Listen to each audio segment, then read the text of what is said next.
자, 오늘은 신속한 재판을 받을 권리와 법관, 통역인의 제척, 그리고 국선 변호인 제도까지 한꺼번에 정리해 보겠습니다. 첫 번째 지문입니다. 구속망이 25일을 앞두고서야 제1회 공판을 시작한 사안입니다. 정답은 X입니다. 대법원은 90도육 172 판결에서 구속망이 25일을 앞두고 제1회 공판이 열렸다는 사정만으로는 헌법이 정한 신속한 재판을 받을 권리를 침해하였다고 볼 수는 없다고 판시하였습니다.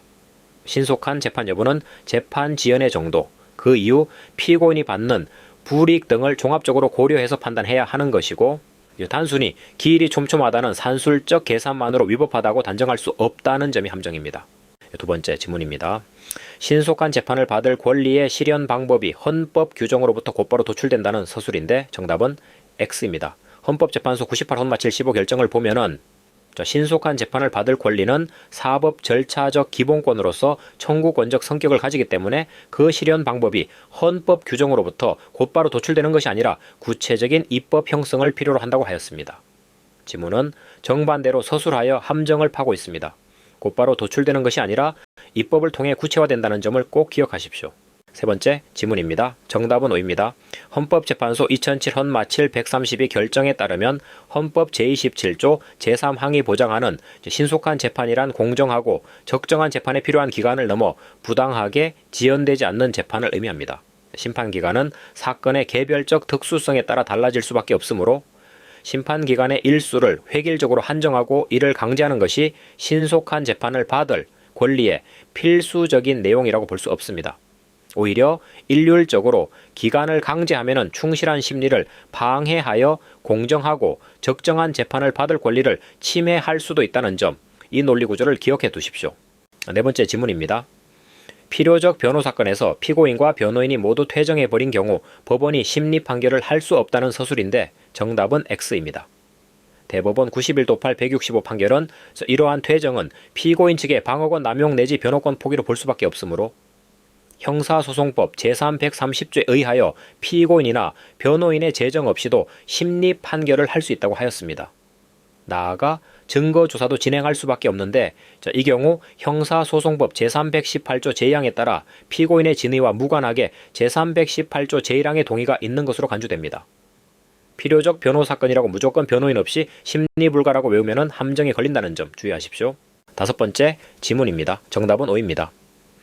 대법원 2010도만 3583 판결은 사실혼 관계에 있는 사람은 민법상 친족에 해당하지 않으므로 형사소송법 제17조 제2호가 말하는 친족에 포함되지 않는다고 하였습니다. 따라서 통역인이 피해자의 사실혼 배우자라 하더라도 형사소송법 제25조 제1항 제17조 제2호에서 정한 제척 사유가 있다고 볼 수 없습니다. 법률상 친족과 사실혼 배우자를 혼동하면 안 된다는 것이 이 지문의 핵심 포인트입니다. 자, 여섯 번째 지문입니다. 정답은 X입니다. 대법원 89도 612 판결은 법관이 수사 단계에서 피고인에 대해 구속영장을 발부한 사실만으로는 형사소송법 제17조 제7호가 정한 전심재판 또는 그 기초되는 조사, 심리 관여한 때 해당한다고 볼 수 없다고 하였습니다. 구속영장 발부는 수사 절차상의 판단일 뿐 본안 재판의 사실인정 자료 형성에 관여한 것으로 보지 않는다는 점을 기억하십시오. 일곱 번째 지문입니다. 정답은 O입니다. 앞서 다룬 2010도만 3583 판결에서 형사소송법 제25조 제1항기 제17조 제4호를 준용하므로 통역인이 사건에 관하여 증인으로 증언한 경우 직무 집행에서 제척된다고 보았습니다. 그리고 이러한 제척 사유가 있는 통역인이 통역한 증인신문조서는 유죄 인정의 증거로 사용할 수 없다고 판시하였습니다. 통역인도 법관, 서기관 등과 마찬가지로 제척 규정이 준용된다는 점, 그리고 그 위반의 효과가 증거 능력 배제로 이어진다는 점을 함께 기억하십시오. 자, 여덟 번째 지문입니다. 정답은 O입니다.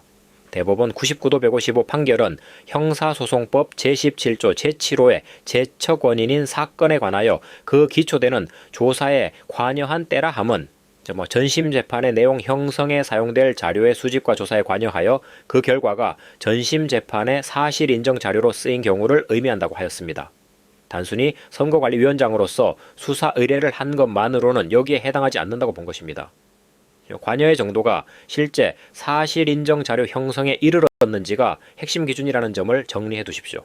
9번째 지문입니다. 정답은 X입니다. 형사소송법 제3, 13조 제3항은 법원이 피고인의 나이, 지능, 교육 정도 등을 참작하여 권리보호를 위해 필요하다고 인정하면 피고인의 명시적 의사에 반하지 않는 범위에서 직권으로 변호인을 선정하여야 한다고 규정하고 있습니다.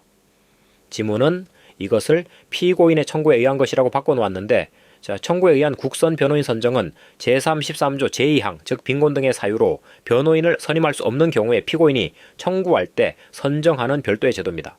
제3항의 직권 선정과 제2항의 청구 선정을 혼동하면 함정에 걸린다는 점을 꼭 구분해 두십시오.